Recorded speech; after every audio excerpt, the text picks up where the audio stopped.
क्या बनना चाहती हो आप? डॉक्टर हिफ्सा टीचर की तरह। हिफ्जा की तरह डॉक्टर बनना चाहती हो? तो आप जब यहाँ स्कूल नहीं था उस वक्त आपको पढ़ने का शौक था? मैं तब भी स्कूल जाती थी। स्कूल जाती थी? इस स्कूल में ज़्यादा मज़ा आता है कि जिस स्कूल में पहले पढ़ती थी वहाँ ज़्यादा मज़ा आता है? इस स्कूल में ज़्यादा मज़ा आता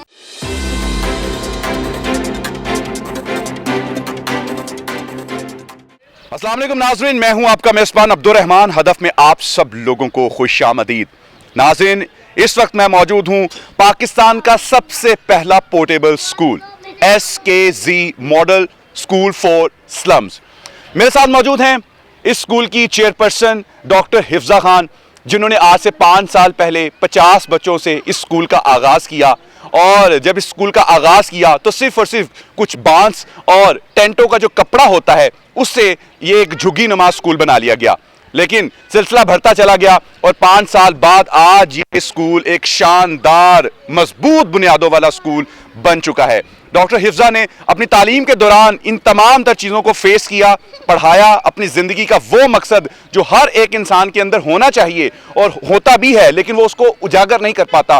पाकिस्तान की इस बेटी ने उस मकसद को अपनी ज़िंदगी का वतीरा बनाया और आज उस मकसद में कामयाब होते हुए दिखाई दे रही हैं और पाकिस्तान के वो तमाम स्कूल जो तालीम के नाम पर माफिया हैं उनको मात दे दी है। नाज़रीन, जिस वक्त इन्होंने ये स्कूल का आगाज़ किया और अब जिस मुकाम पर ये पहुंच चुकी हैं, यहाँ सिर्फ बच्चों की तालीम और तरबियत नहीं होती, उसके साथ साथ आप देख सकते हैं कि यहाँ उनकी ज़हनी नशोनुमा, खेल कूद का भी इंतज़ाम किया गया है। ये इलाका जहाँ लोग अपने बच्चों से भीख मंगवाते हैं, काम काज करवाते हैं, इन्होंने इस इलाके में आकर जहाँ दिन के वक्त भी लोग आते हुए डरते हैं, ये अकेले तने तन्हा यहाँ बच्चों की तालीम के लिए अपनी ज़िंदगी सर्व कर चुकी हैं। मज़ीद ये क्या करने वाली हैं और ये अभी इनको किन मुश्किलात का सामना है और इस सिलसिले का आगाज़ कैसे हुआ, आइए सुनते हैं इनकी कहानी इन्हीं की ज़ुबानी। लोग अपनी एजुकेशन कंप्लीट करने के बाद सबसे पहले अपने फ्यूचर को ब्राइट करते हैं, अपने फ्यूचर के बारे में सोचते हैं।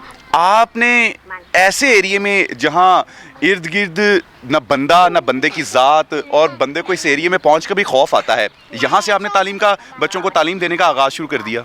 जब मेरा अपना दाखिला हुआ था यूनिवर्सिटी में तो उसी फर्स्ट ईयर के दौरान ही मैंने यहाँ पर आकर विज़िट किया, क्योंकि मेरी थिंकिंग ज़रा मुख्तलिफ सी थी आम बच्चों से। मैं अपनी एजुकेशन के साथ साथ चाहती थी कि मैं कुछ ऐसा करूँ जो कि प्रोडक्टिव हो, सस्टेनेबल काम हो और जो पाकिस्तान की। यहाँ पर विज़िट किया था आज से 5 साल पहले रमज़ान में, 46 डिग्री सेल्सियस था जब मैं यहाँ पर आई थी और यही बच्चे मुझे यहाँ पर मिले थे। बहुत बुरे हालात थे यहाँ पर, शायद कुछ दिन पहले बारिश हुई थी, सबके घर गिरे हुए थे। तो मैंने बच्चों से पूछा कि आपका घर गिरा हुआ है तो आप इसको किस तरह से बनाओगे, क्या करोगे अब आप? तो उन्होंने कहा हम इसको दोबारा से बना लेंगे। उनकी ज़ुबान पे कोई शिकवा नहीं था। ये वो चीज़ थी जिसने मुझे बहुत ज़्यादा इंस्पायर किया कि ये हर हाल में खुश रहने वाले बच्चे हैं, लेकिन इनके लिए इनको किसी ने कभी रास्ता नहीं दिखाया। ये बच्चे भी हम लोगों की तरह हैं, हाँ, जिस तरह हमारे बच्चे होते हैं ये भी उसी तरह से हैं।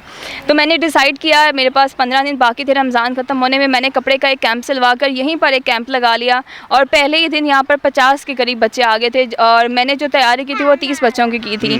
तो खैर वो खुद करके मेरे पास रिसोर्सेज भी नहीं थे। 6-7 माह गुजरे, मुझे लगता था बच्चे कम हो जाएंगे, पहले शौक़ में आ रहे हैं बाद में नहीं आएंगे, लेकिन ऐसा नहीं हुआ। ना तो बच्चे कम हुए ना उनके पेरेंट्स का शौक़ कम हुआ। 6-7 माह गुजरे, अच्छा रिस्पांस मिला। फिर मैंने सोचा कि मेरे पास तो रिसोर्सेज नहीं है, तो मैंने कुछ ऑर्गेनाइजेशंस को अप्रोच करने की कोशिश की कि वो किसी तरह से इन बच्चों को अडॉप्ट कर लें, इनकी एजुकेशन को इनको आगे लेके चलें, लेकिन मुझे किसी ने रिस्पांस नहीं दिया।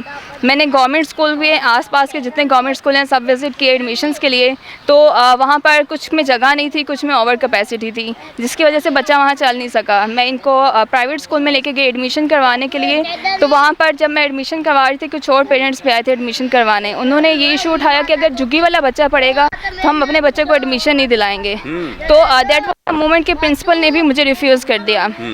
उसके बाद मैंने डिसाइड किया कि मुझे खुद ही कुछ करना पड़ेगा और चूँकि मैं एक होप दे चुकी थी इन बच्चों को, तो मेरा पीछे हटने का कोई भी जवाज़ नहीं बनता था।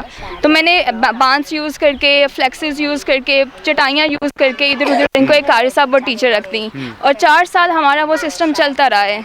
मैं खुद ही करिकुलम बना दिया इनका, खुद ही इनके एग्जामिनेशंस का किया, क्लास टू क्लास बच्चों को मूव भी करवाया, वो सब कुछ किया।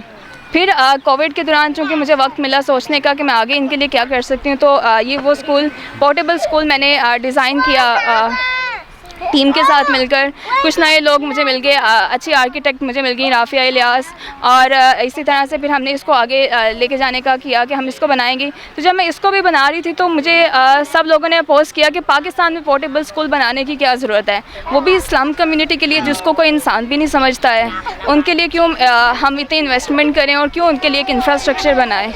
तो किसी ने भी इस पॉइंट को समझा नहीं था। तो जब मुझे याद है फिर मैंने एक पॉइंट ऐसा आया कि लग रहा था कि अब ये स्कूल बन नहीं सकेगा, जब सब ने मुझे रिफ्यूज़ कर दिया। तो ऐसे में हमारे पास कुछ फ़ंड्स मौजूद थे, हमने ये किया कि हमने कुछ फ़ंड से स्टार्ट कर दिया। हमने यहाँ पर जस्ट फ्लोर बनाया और उस फ्लोर पे पढ़ाना शुरू कर दिया। वो लोगों ने देखा कि हम वाकई करना चाह रहे हैं और ये एक नीड है, क्योंकि ये 22.6 मिलियन चिल्ड्रन हैं पाकिस्तान के जो कि आउट ऑफ स्कूल हैं। तो अगर हम इनको इनके हाल पर छोड़ दें, या अगर हम छोड़ दें कि हुकूमत कुछ करेगी या कोई मसीहा आएगा, कोई ऑर्गेनाइजेशन आएगी, कोई कुछ करेगा, तो चेंज नहीं आ सकता है। तो खैर हमने खुद ये कदम लिया और अल्हम्दुलिल्लाह से अब हम उसमें कामयाब हो चुके हैं। वेरी गुड जी। जगह का इंतखाब आपने कैसे किया, कैसे मिली ये जगह, आपको कैसे मिली? मैंने सर्च किया था कि लाहौर में, जो कि मैं लाहौर के रेजिडेंट्स, को कहाँ पर स्लम्स हैं। तो मैं सब स्लम्स को सर्च करके मैंने ये जगह फर्स्ट पॉइंट था चूँकि मेरा, जहाँ पे मैंने विज़िट किया और मुझे अच्छा लगा, तो मैंने फिर यहीं पर स्टार्ट कर दिया। अच्छा, आप एक लड़की हैं और लड़की होने के नाते इस जगह पर काफ़ी बंदे को खौफ व हिरास आता है, क्योंकि ये गैर गुंजान इलाका, यहाँ आबादी बिल्कुल नहीं है। तो आपको इस मामले में कितना जो है फेस करना पड़ा इन तमाम तर चीज़ों को? यार मैं अकेली हूँ, कैसे जाऊँगी, कोई पीछे ना लग जाए, कोई बदतमीज़ी ना कर दे, इन चीज़ों के मामले को आपने कैसे फेस किया? बहुत सारे इश्यूज़ थे, लोगों की बातों की वजह से फेस करने पड़े। यहाँ पर आई तो टू बी ऑनेस्ट मुझे एक सिक्योर एनवायरनमेंट मिला, यहाँ के लोग अच्छे थे, वो चाहते थे कि उनके बच्चों को पढ़ाया, आपसे बहुत अच्छे से मिलते हैं। लेकिन जो यहाँ आए नहीं हैं, जिन्होंने देखा नहीं है, जिन्होंने मुझे काम करते हुए नहीं देखा, उनकी तरफ से अलग से बातें होती थी कि पता नहीं मेरा यहाँ जाने का क्या मकसद है और कौन है मेरे पीछे जो मुझे इसमें सपोर्ट कर रहा है और क्या मकासद हैं। क्योंकि यहाँ पर हम जानते हैं कि क्राइम, ज़्यादा से ज़्यादा जो क्राइम होता है वो इस्लाम कम्युनिटी में से ही आगे को आता है। तो ये सारे फैक्टर्स थे जो मुझे देखने पड़े थे। फिर आसपास की कम्युनिटी की तरफ से बहुत बुरा रिस्पांस मुझे मिला। आए वो लोग, टीम मेंबर्स को मारा पीटा, लड़कियों को गालियां दी, इवन के बात कोर्ट्स तक चली गई, वो भी मुझे खुद डील करना पड़ा अपने क्लासेस के साथ साथ। तो काफ़ी सारे मुश्किलात थी। इवन कि अभी भी जब हमारा स्कूल बन चुका है तो यहाँ साथ वाले घर की जानिब से डेली के ऊपर कि हम क्यों बना रहे हैं, इन बच्चों को क्यों पढ़ा रहे हैं, क्योंकि ये बच्चे इनके घरों में काम करने जाते हैं। तो ये सारे इश्यूज़ हैं जो कि हम फेस कर रहे हैं, लेकिन अल्हम्दुलिल्लाह से हम डिटर्मिन्ड हैं और हम डिटर्मिन्ड। बच्चों के पेरेंट्स आपसे कितना ताउन कर रहे हैं? बच्चों के पेरेंट्स की तरफ से ताउन किया जाता है, 80% हमारे साथ ताउन किया जाता है। वो खुद चाहते हैं कि उनके बच्चे पढ़ें, और वो जो कि 5 साल का एक दुरानिया गुज़री मेंबर की तरह से उनसे मिलते हैं, उनके साथ बैठती हूँ, खाते हैं, हम साथ में बातें करते हैं, मसले डिस्कस करते हैं। तो वो जानते हैं कि 5 साल यहाँ लगाए हैं, गर्मी सर्दी में आग, कुछ नज़र नहीं आ रहा होता था फॉग में, फिर भी हम यहाँ थे। तो उनको हमारे ऊपर एक यकीन उनका डेवलप हो गया है और वो चाहते हैं कि उनके बच्चे आगे बढ़ें। इसका मुस्तकबिल क्या देखती हैं आप? मैं इसका मुस्तकबिल देखती हूँ कि ये जो एक मैंने की जाएगी, इस तरह के मज़ीद स्कूल्स बनाए जाएंगे, SKC मॉडल स्कूल्स की चेन बनेगी, जहाँ जहाँ भी इस्लाम्स हैं पाकिस्तान में, हम तमाम एरियाज़ को करेंगे इंशाल्लाह जी। तो आपने गुफ्तगू सुनी जी, कितनी डिटरमेंट है पाकिस्तान की ये बेटी, और ये वो एरिया जहां अगर आप दिन के टाइम भी आएँ तो आपको काफ़ी खौफ आएगा, लेकिन ये बेटी पाकिस्तान की इन बच्चों की तालीम और तरबियत के लिए, इनकी आने वाली नस्लों के लिए जिस तरीके से सोच रही हैं और जिस तरीके से सोसाइटी का इनके साथ रद्द-ए-अमल है, वो भी आप सब लोगों के सामने है। कचरा फेंक दिया जाता है, कोर्ट तक बात जा रही है, उसको भी ये अकेली फेस कर रही हैं। अगर ये काम कर सकती हैं तो पाकिस्तान की वो बेटियाँ जो सब कुछ करना चाहती हैं, उनके पेरेंट्स उनको वो काम क्यों नहीं करने देते? हमें चाहिए हम आगे बढ़ें, पाकिस्तान की इस सारी जनरेशन के लिए काम करें। अगर आप भी चाहते हैं कि हदफ आपकी आवाज़ बने, हमसे रब्ता कीजिए, हम बनेंगे आपकी आवाज़। मुझे दीजिए इजाज़त, अल्लाह हाफिज़।